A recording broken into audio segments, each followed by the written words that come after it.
Chapter 12. A Lesson in Life from a Beggar. Mina is a good friend of mine. She is an LIC officer earning a good salary. But there was always something strange about her. She was forever unhappy. Whenever I met her, I would start to feel depressed. It was as though her gloom and cynicism had a way of spreading to others.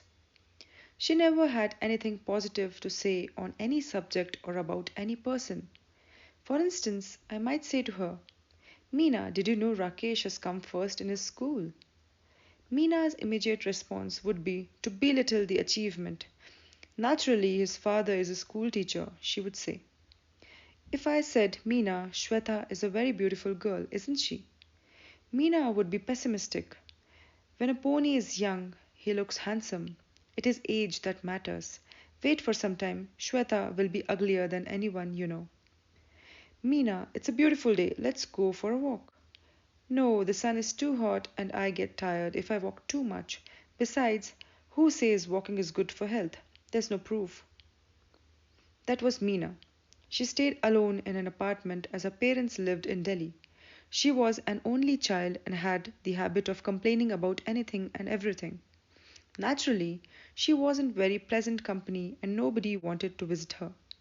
Then one day Meena was transferred to Bombay and soon we all forgot about her.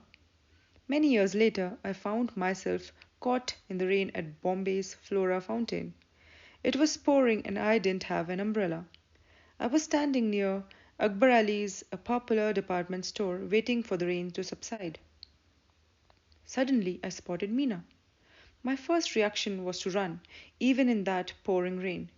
I was anxious to avoid being seen by her, having to listen to her never ending complaints.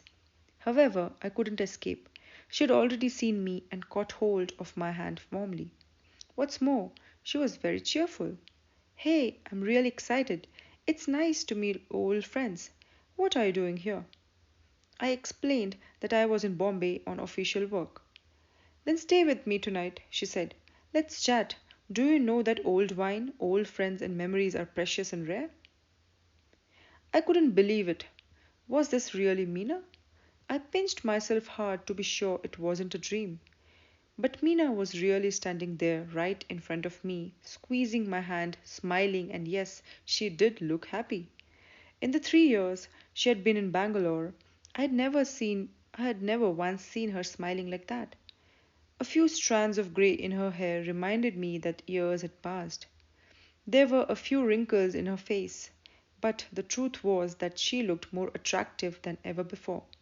Finally, I managed to say, No, Meena, I can't stay with you tonight. I have to attend a dinner. Give me your card and I'll keep in touch with you, I promise. For a moment, Meena looked disappointed. Let's go and have tea at least, she insisted. But Meena, it's pouring. So what? We'll buy an umbrella and go, and then go to the Grand Hotel, she said.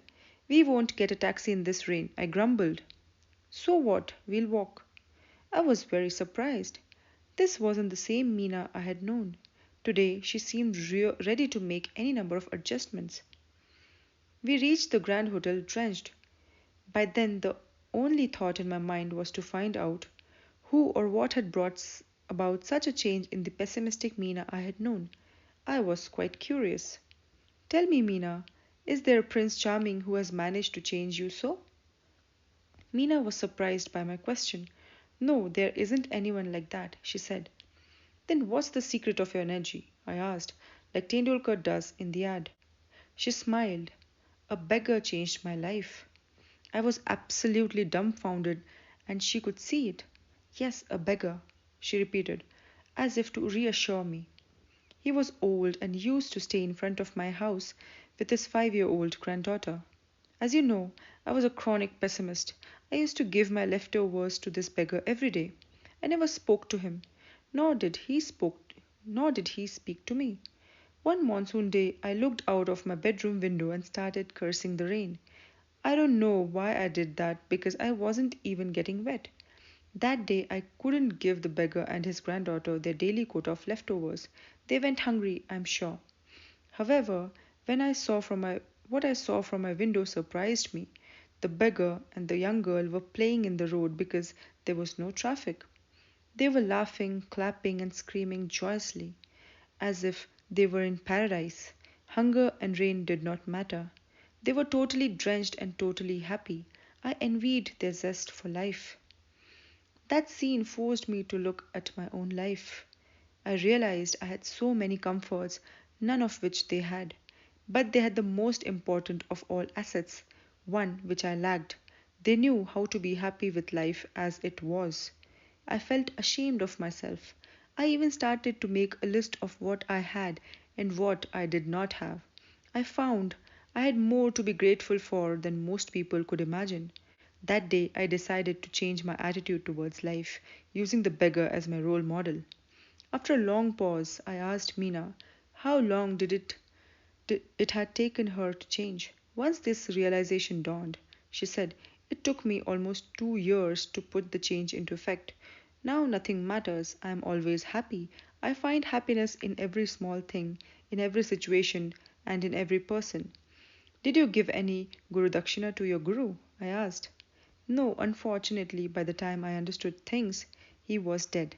But I sponsored his granddaughter to a boarding school as a mark of respect to him."